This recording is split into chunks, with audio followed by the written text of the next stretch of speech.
Hey guys, Brady from the Combat Hour. I'm here with UFC legend Jim Miller. How are you doing today? I'm good. Thanks for having me on.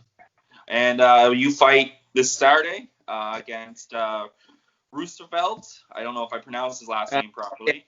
Roosevelt Roberts. Roosevelt, yes. Yeah. How's the preparation for that going? It's going. It's been an interesting time the last couple months. Short notice, right? Yeah, the in New Jersey we're still under lockdown.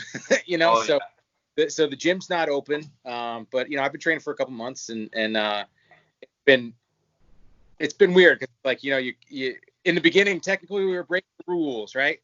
But Yeah. now we're technically allowed to, as me being a professional athlete and stuff like that. So yeah, it's been different because every session's been about me. So that's kind of been cool. I'm not the type of guy that when my training partners are getting ready for fights, I let them do their own thing, and I put it on myself to use them in the manner that's going to best fit my game and what's going to make me better. Yeah.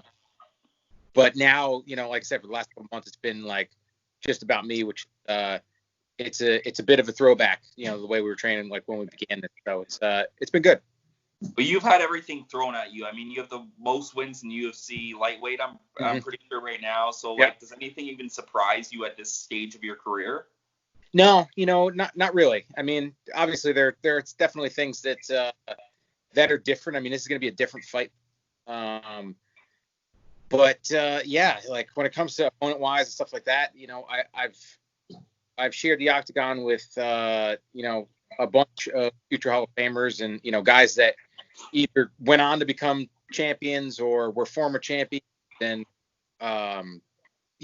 world class strikers to third degree black belts and Yeah. Everything. yeah, and everything in between, like the biggest guys who have ever fought in the division and I fought Frankie back in the day, so it's like the only guy that was smaller than me at lightweight. Yeah. So yeah, I've seen it all. I've seen everything that brought me so far.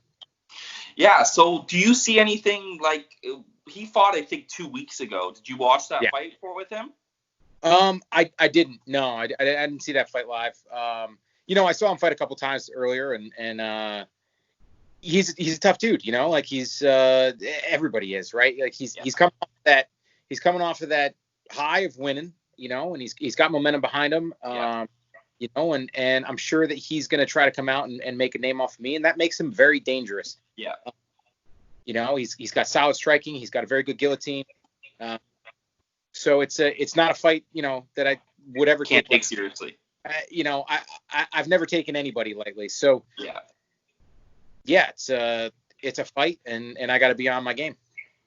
So you've seen it all, like I said, but this is something new this weekend that you're going to be fighting in an empty arena. I think that is new to you. How do you feel about that? I don't really care. I fought early on some of the cards when there weren't many people in and stuff like that. And me personally, I get such tunnel vision that I only notice the crowd in between rounds. Like if they're screaming during, all I hear is white noise anyway. I barely even hear my corner for crying out. So I don't think it's really going to change anything for me. It might feel weird, with like, the blows that you land echoing and stuff like that. Maybe I will be able to hear my corner better this time. So who knows? It's to me it really doesn't matter. And some of the fighters said the butterflies go away a little, like it's not as much of a pressure on you. So do you think that a lot of fighters are more going to be fighting up to their potential, just like they are in their training? I mean, yeah, I don't know. Like I don't know. I don't know if it's going to feel different for me. Do you get any butterflies usually before you fight? Always. Yeah, there's always butterflies. Like it emotion's a tool. It's one of those things that you got to use it, right? Like and you have to know how to use it, and it can negatively affect you and it can positively affect you. But over the years I've changed the way that I kind of use it. I used to like really fire myself up and it wasn't like necessarily fear of, an opponent or what was going to happen. It was just kind of that unknown, Yes. right? That kind of got you like, why? Now it's like, I've been through it all. I've been through the hard fights. I've been covered in, my opponent's blood, my blood, and this, that, and throwback to those Joe Lozon days. Yeah. So for me, it's like I'm more dangerous nowadays, calm and relaxed, and just going out and having fun. Yeah, I'd say you're I think you're 3 in the last or 3 in the last 4. Something like that. I don't care. You don't even keep track anymore. With a win this weekend, do you think that would put you back in the top 15? I don't know if it'll put me back in the top 15, but like it'll just give me a big win over a prospect. So yeah, he's like I said, he's got that that momentum behind him. Yeah. And if you got to take it. Yeah, if I could steal it, unfortunately it doesn't necessarily work that way, right? But hopefully I can come out of this healthy and get another fight, towards the end of the summer and kind of get a little team behind myself. Absolutely. Have you signed a new contract with the UFC? I know it was a bit ago it was ending. I signed one, I believe it was right before my last fight. Okay. Okay, how many fights are you signed for, and will you be continuing? Is this going to be your last contract that you're looking to? I don't know. For whatever reason, they've always done it differently for different fighters. I've always gotten 4-fight contracts. Okay. Damn Wi-Fi. Okay, so I was asking you about the COVID testing. How you feel about that? That's the thing I'm not looking forward to. Like I got a really bad gag reflex, so getting a swab shoved down the back of my throat is not gonna. Yeah. It's not something I'm looking forward to. But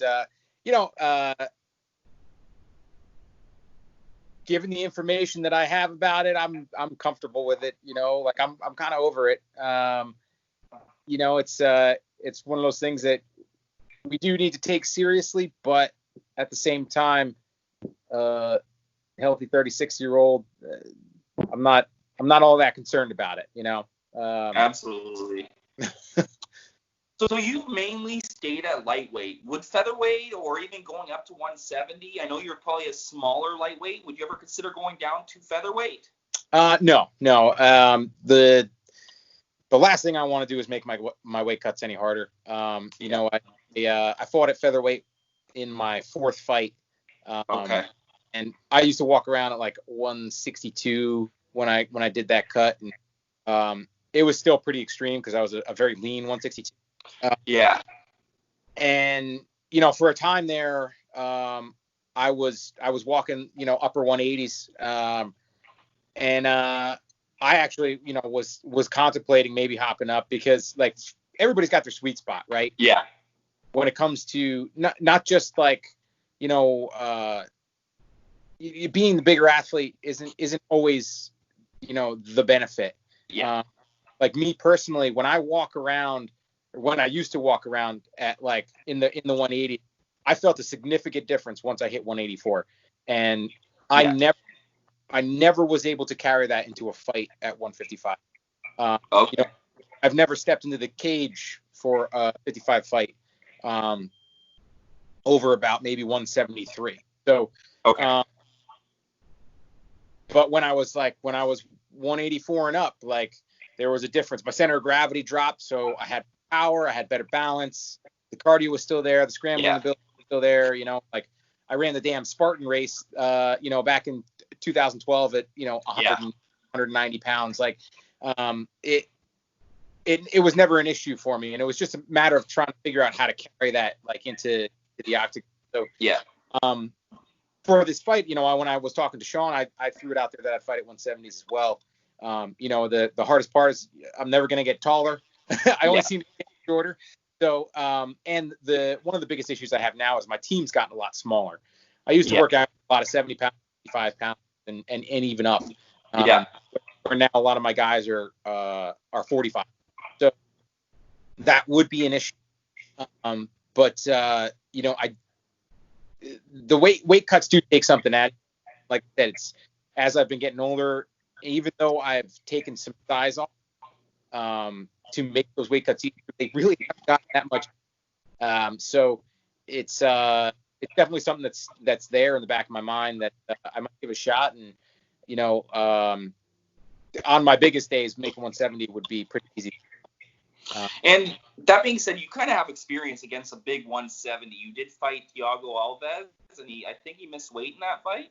Yeah, he missed weight in that fight. And that was actually the lightest that I've ever come into like fight week. Yeah. For a UFC fight, I was in the low 160s. I actually showed up a fight week lighter than what he weighed in at. Wow. So I'm used to fighting, bigger guys, and that's one of the things. It's you have to fight differently because size and strength it's a clear advantage. Absolutely. So stylistically, I would have to kind of adapt a little bit, but I've always been game for it. And if I had that opportunity and I hop back into the weight room and put that mass back on and felt like I used to feel at 170 or 184 rather and up, I'd do it in a heartbeat. You don't really see the benefit. Like, you've seen Pettis, you've seen Diego Sanchez go down to 145, and they just don't look like they're healthy. Yeah. I think sometimes it's more beneficial to go up later in your career than go down. Yeah. I really wanted to get your thoughts on, you're seeing John Jones, you're seeing Jorge Masvidal talk about the UFC fighter pay right now. What are your thoughts on them asking for minor money? They're making it seem like they're not getting their contract money. I just wanted to get your thoughts on, like, are they getting their contract money, or are they taking away from you guys for not having the gate right now? The contracted money for me is going to be the same. Those guys were getting like pay-per-view points and stuff like that, and Masvidal fighting in the BMF for the BMF stuff like that. Like there are extra things added on for when you fight for a title. Okay. Even made up ones. Yeah, I know. Like. So I wish they had like the nicest motherfucker award, those guys definitely, things have been changing, with the ESPN deal. I know that hurt a lot of guys that were getting pay-per-view points. Well, at least the ones that were getting, selling big on the cards, the Khabib and McGregor's and Diaz and Jones as well. And there's never really been negotiation, I thankful for the opportunity that I've had and to live this life. But I've gotten to where I am on the pay scale by scratching and clawing at that point and winning a decent amount. Right. And when I'm losing, I'm still going out and fighting my ass. Yeah. So, I wish there was more negotiation. I wish that, it was a little bit more even, and I do feel for these guys that have that a bit more opportunity. But it does take time, and it takes a lot of effort on the part. They're not just going to give it to you, right? It's never works like that. So it's one of those things that we have to do our part as fighters. If we want more negotiating power, if we want more of that, we have to put that effort in. And it's awesome to see these guys that are doing it. And one of the things that Burt Watson always used to say, it's harder to stay here than it is to get here. Right.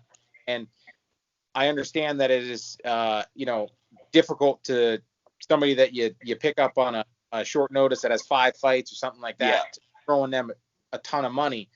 But I feel personally that once you get to about 8 or 10 fights, that means you've been in the UFC for over 2 years. Yes. Pushing 3 years. You got fights at this point. It's hard to get 3 fights a year sometimes. You've been with the company for a bit, and I think there should be a significant jump in what's made available to you. But yeah, it's it's one of those things. It's a tough topic. Yeah. But yeah, like I'm happy to see guys standing up for themselves. Absolutely. Before I let you go, I just want to get one more thing of you've been around for quite a while, so the Reebok deal actually helps you probably more than someone coming into the business because you're no. Well, like from the get go, losing money, right? So Yeah.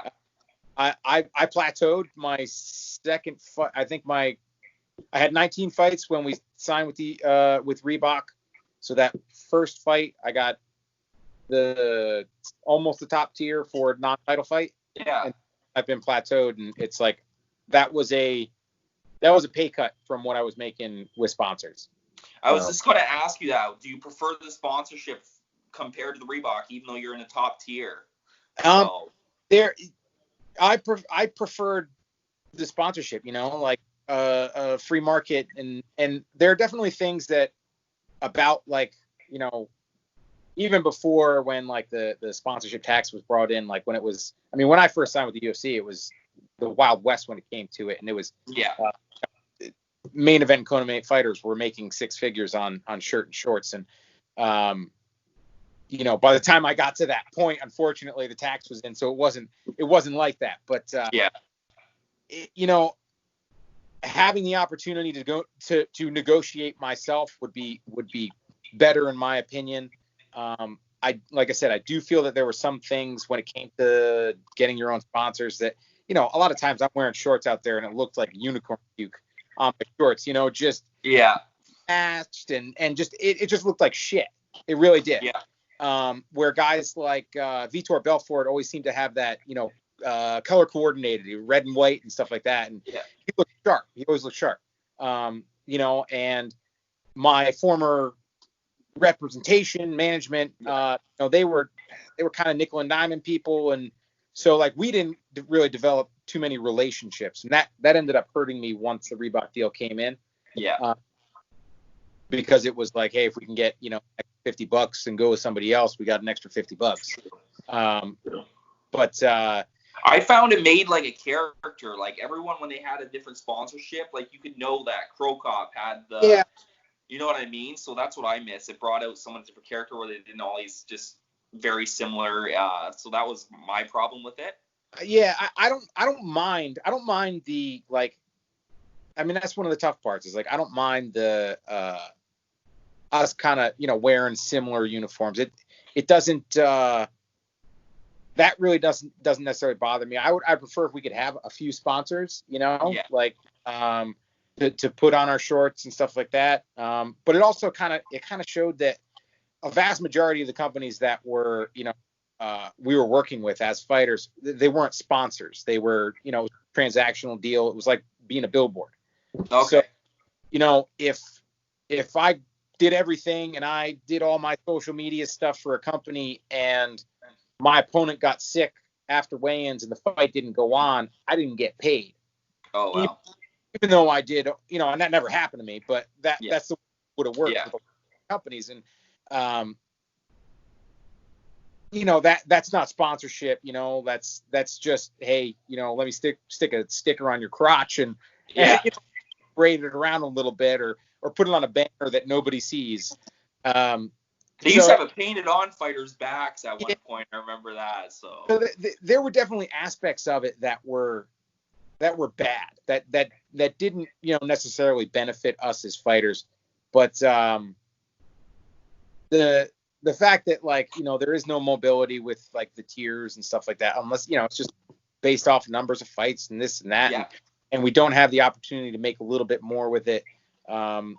That's also, it's a detriment to us. And, over the years, it's been probably 14 fights with it. So like, it's crazy. Yeah. What I was making before the Reebok deal came in, it's cost me over 6 figures at this point. Oh, wow. So is the contract, like, do you know how long Reebok is with the UFC? I can't really think of it from my head. Ends I think it ends like the end of the year or something like that, it's they've stepped up their game, like I can't complain about Reebok. I mean, it was it was a little messy in the beginning. They were Mhm. just getting CrossFit stuff, and that felt a little bit. Power Ranger-ish, eh? Yeah, well, yeah, it felt like we got a little shortchanged. I feel that they had 6 months to really blow it out, and even like third party it, slap their logos on somebody else's stuff, and get us legit MMA gear. But like I said, they've stepped it up, and like I said, there are aspects of it that I do like, and they're really Yeah. I don't. All right, and the last thing I want to ask you is, do we have any predictions for what you're going to do this weekend? Is there something? Can we get a prediction? I'm just gonna overwhelm him. He's like I said, he's tough. He's dangerous everywhere, but he's not to the level of some of the other guys that I've fought, and I'm gonna take advantage of that and put him away early. Oh, that's awesome. I'm hoping for a nice submission again, maybe a rear naked choke. All right. If rear naked choke, you got to yell at the combat hour. All right. I really appreciate your time today, and it was glad to talk to you, and I really appreciate it. No problem. Thank you.